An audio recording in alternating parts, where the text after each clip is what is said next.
가톨릭 평화신문 2017년 2월 20일자 전영준 신부의 가톨릭 영성을 찾아서 안토니우스의 독거 은수운 생활편에 실린 기사 내용입니다.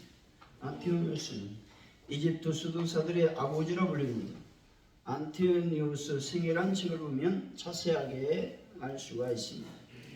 이 기사 내용에 의하면 이집트 출신 안토니우스는 부유한 그리스도인의 가정에서 태어나 경제적인 어려움 없이 그리스도교 신앙 안에서 성장했습니다. 근데 20살가량 부모님을 여의고 여동생과 단둘이 살았던 안토니우스는 사도들의 삶을 묵상하곤 했습니다. 그러던 어느 날 교회에 들어선 순간 마침내 마태복음 19장 21절의 말씀, 예수께서 이르시되 내가 온전하고자 할진대 가서 내 소유를 팔아 가난한 자들에게 주라. 그리하면 하늘에서 부하가 내게 있으리라. 그리고 와서 나를 따르라 하시니. 이 말씀을 듣는 순간 그는 단순한 과거의 기록의 말씀이 아니라 지금 하나님께서 주시는 주님의 명령의 말씀으로 받아들였습니다. 그는 즉시 집으로 돌아가 부모님으로부터 물려받은 비옥하고 넓은 토지 약 20만 평을 마을 사람들에게 나누어 주었습니다.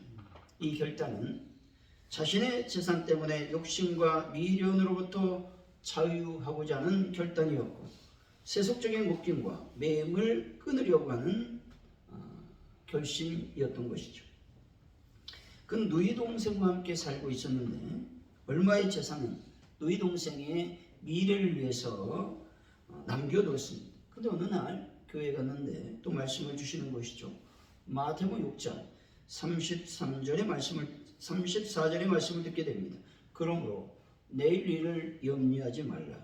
내일은 내일이 염려할 것이요 한날의 괴로움은 그날에 족하니라 말씀하죠. 이 말씀을 듣는 순간 내일 닥칠 문제, 다시 말해서 오늘 미리 누이 동생의 문제로 인해 고통받지 말아야 된다고 생각했습니다. 그리고는 자신의 마음속에 있던 누이에 대한 염려와 세상의 미련이 아직도 남아 있음을 깨달았습니다. 이런 것들이 하나님께로 향하는 길로 가로막고 있음을 깨닫게 되었습니다. 그래서 그는 즉시 남은 모든 재산을 팔아 가난한 자들에게 나눠주고 누이 동생을 동정녀의 수도원에 맡기고 그곳에서 교육을 받도록 했습니다. 이로써 그는 자신을 올가맸던 모든 물질적, 가족적 유대를 완전히 비워냈습니다. 그는 이제 집 근처 몇 단 곳으로 스스로를 훈련하며 수도 생활의 길로 들어섰던 것입니다. 사랑하는 성도 여러분, 육체적 평안함과 물질적 욕심과 세상적인 미련을 내려놓고 오직 영적인 잠에서 깨어나 하나님의 부르심에 응답하는 분들이 다 되시기를 예수 이름으로 간절히 축원드립니다. 오늘 말씀은 예수님은 영원 전부터 말씀으로 존재하셨지만 동정녀 마리아를 통해서 인류의 일원이 되셨다는 것이죠. 다시 말해 예수님께서 신적 위험을 스스로 버리시고 인성을 취하사 낮아지셨다고 말씀합니다. 신이 인간이 되신 예수님은 하나님의 명령에 따라 십자가의 죽으심으로 인류의 죄를 대속하셨습니다. 그랬더니 하나님께서 예수님의 이름 앞에 모든 만물이 무릎을 꿇게 하셨다 말씀하고 있습니다. 오늘 말씀을 통해서 이 마음을 품으라 라는 제목으로 이 마음은 과연 무엇인지 하나님의 은혜를 나누도록 하겠습니다. 이 마음은 무엇을 말하는 것일까요? 첫째, 이 마음은 예수 그리스도의 마음으로서 겸손의 마음을 말하고 있습니다. 5절의 말씀 한번 읽어보죠. 시작. 너희 안에 이 마음을 품으라. 곧 그리스도 예수의 마음이니. 아멘. 여기서 이 마음은 그리스도 예수의 마음을 의미합니다. 옥스퍼드 주석에 의하면 그리스도 예수의 마음은 1차적으로 겸손의 마음을 의미한다 말하고 있습니다. 마태복음 11장 29절이죠.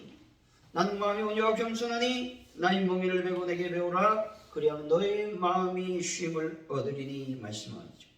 주님의 마음은 겸손한 마음인 것입니다. 주는 본래 하나님이셨습니다.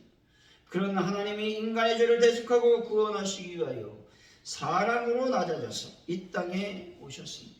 그리고 창조주로서 피조물에 불과한 인간들을 섬기는 삶을 사셨고 그들을 위해서 자기를 희생하셨습니다.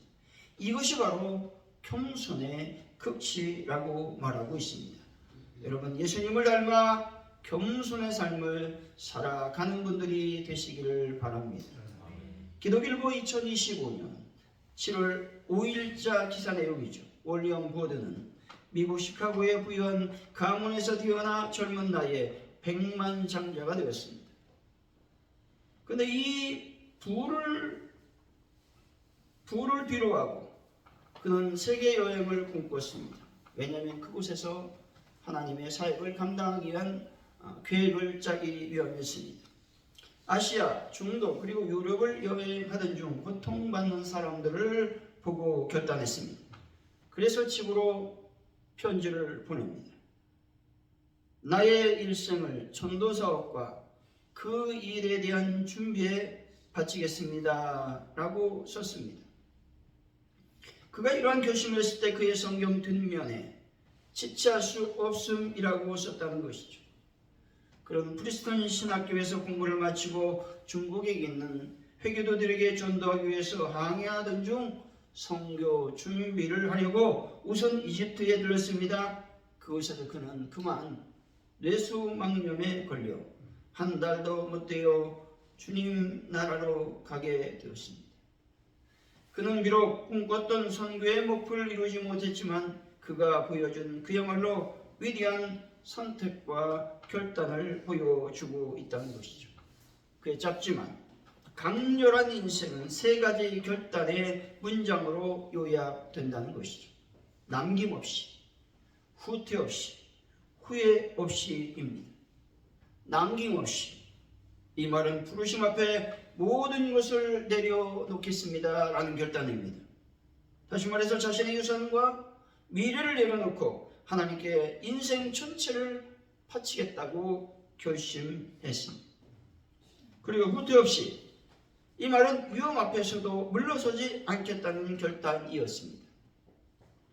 이것은 죽음의 위험 앞에서도 복음을 향한 여정을 멈추지 않겠다는 결의의 표현이었던 것입니다. 또한 후회 없이 유서에서도 같은 문장을 남기며 자신의 선택에 흔들림 없는 확신을 보여주고 있다는 것이죠. 윌리엄 보드의 묘지에는 다음과 같은 문구가 새겨졌다고 전해지고 있습니다. 그리스도 안에 있는 사람, 그는 일어나 모든 것을 버리고 주님을 따랐으며 형제 사랑에 대한 특별한 마음을 품고 주님을 섬기는 마음속에 열정을 불태우며 소망으로 기뻐하며 고난을 인내하며 기도에 힘쓰며 성도와 교통하며 다른 이들을 공경한 그의 삶은 주님 안에서의 믿음 없이는 불가능하다, 설명할 길이 없다라고 써 있다는 것이죠. 겸손한 자만이 남김없이 모든 것을 주님께 드릴 수 있는 것입니다.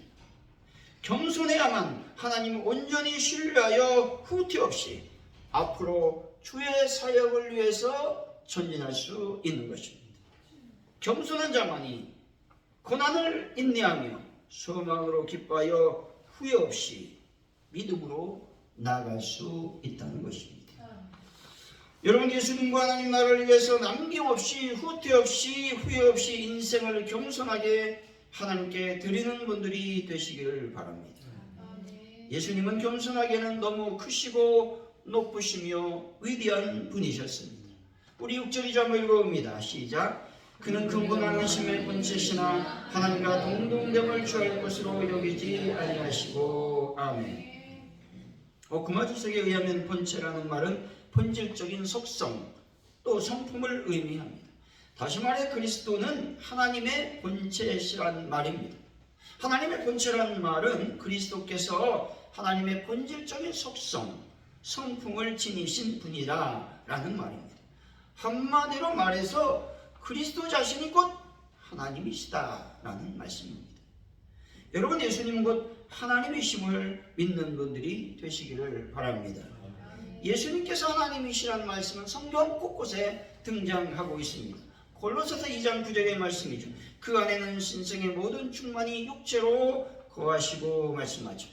여기서 그라는 말은 그리스도라고 하는 말씀입니다. 신성의 모든 충만은 하나님의 본성, 속성, 그 모든 것이 충만하다라는 말이죠. 육체로 거하셨다라는 말은 하나님께서 갖고 계신 모든 속성과 성품이 그리스도 안에 있다라는 말씀인 것이죠. 디도서 2장 13절의 말씀이죠.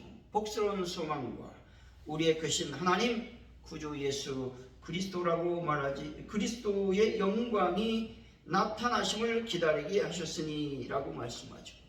디도는 구주 예수 그리스도라고 말하지 않고 하나님 구주 예수 그리스도라고 말함으로써 예수님을 하나님이라고 말하고 있는 것입니다. 다시 말해 하나님과 예수님이 한 분이라고 하는 말씀이라는 것이죠. 하나님이셨던 예수님은 놀라운 사역을 행하셨습니다. 12살 된 회당장의 딸을 죽음에서까지 살려내셨습니다. 또한 죽은 지 나흘이나 된 나사로를 살려내셨다는 것이죠. 뿐만 아니라 난성 과부의 아들을 역시 살려내셨습니다. 하나님만이 죽은 자를 살리는 권능을 갖고 계심을 믿으시기 바랍니다. 예수님은 죽은 자를 살리실 뿐만 아니라 바다와 바람, 다시 말해 자연 만물을 다스리시는 권능도 갖고 계십니다. 제자들이 풍랑으로 죽게 되었을 때에 예수님은 바람과 바다를 꾸짖으시며 제자들을 구원해 주셨다는 것이죠. 사랑하는 성도 여러분, 능력과 권세를 갖고 계신 그 예수님을 온전히 믿어 삶의 현장에서 예수님의 겸손하심과 예수 이름으로 늘 승리하는 분들이 되시기를 예수 이름을 간절히 축원드립니다. 예수님의 마음은 또 어떤 마음일까요? 둘째, 자기를 비우는 마음이라고 말씀합니다.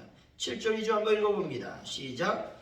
오히려 자기를 비워 종의 형체를 가지사 사람들과 같이 되셨고. 아멘. 고크마 주석에 의하면 비워라는 말은 하나님의 대권적 권능을 포기하셨다라는 말로 표현하고 있습니다. 다시 말해서 옥스퍼드 주석에서는 이렇게 설명하죠. 예수님께서 성육신하심으로써 존재하심, 전능하심, 편재하심과 같은 요소들을 일시적으로 제한하셨다라고 말입니다. 그리고 자기를 비우셨다라는 말을 그리스도가 하나님이 지니신 신성이나 본질을 버렸다라는 의미라고 말하지는 않습니다. 다시 말해 비우다라는 말은 공허하게 만들다라는 말로서 그리스도께서 지니고 있던 영광스러운 지위를 잠시 뒤로 한 채 종의 형체를 가지셨다, 종의 형체를 입으셨다라고 말하고 있습니다. 여러분, 자신을 비워 종의 형체를 가지신 예수의 삶을 따라 사는 분들이 되시기를 바랍니다. 예수님께서 하나님으로서 행사할 수 있는 권능과 통치권을 내려놓으신 것이죠.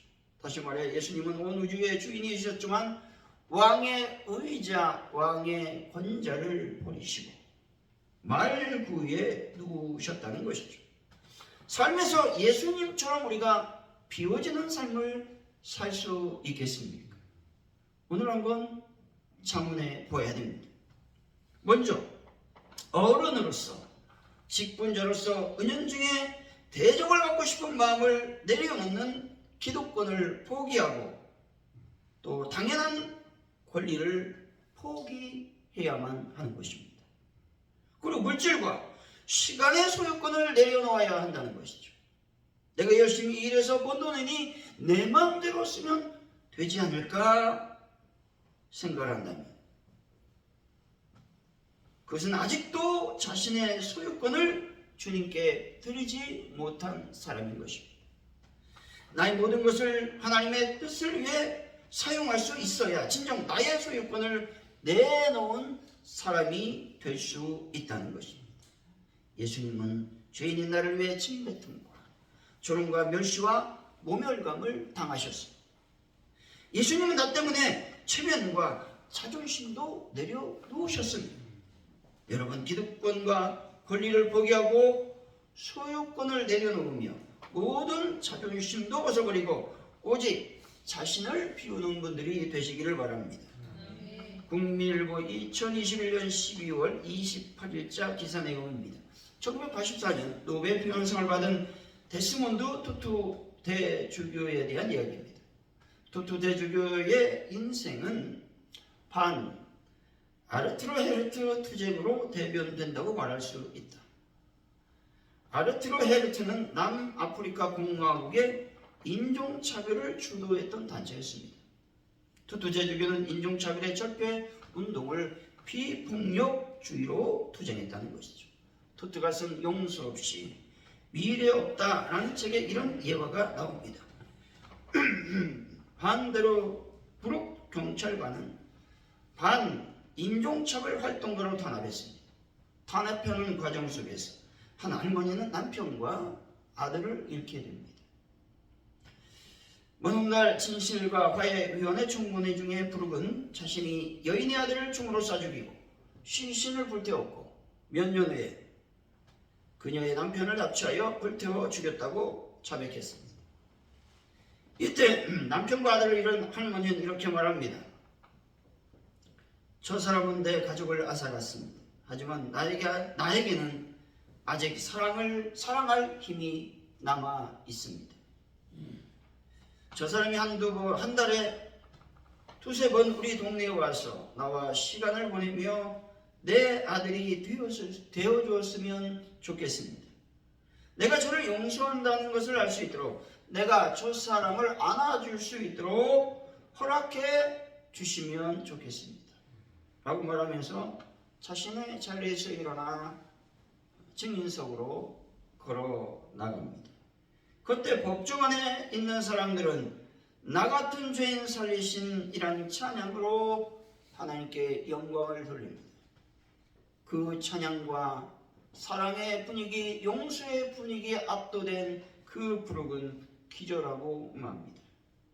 이 장면을 보면서 투투 대주교는 이렇게 말합니다. 이것이 바로 세상을 이기는 십자가의 능력이며 자신을 비운 자만이 보여줄 수 있는 하나님의 영광이라고 고백합니다. 눈에 넣어도 아프지 않은 아들을 죽인 자를 용서하고 남편을 불태운 자를 받아들인다는 것은 결코 쉽지가 않습니다.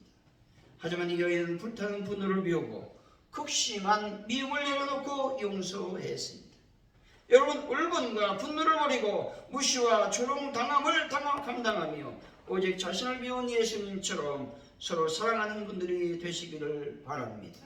사랑하는 성도 여러분, 예수님처럼 자신의 분노, 체면, 자존심, 권리, 소유권, 기득권을 내려놓고 낮아져 겸손하게 예수님을 품고 살아가는 분들이 되시기를 예수 이름으로 간절히 축원드립니다.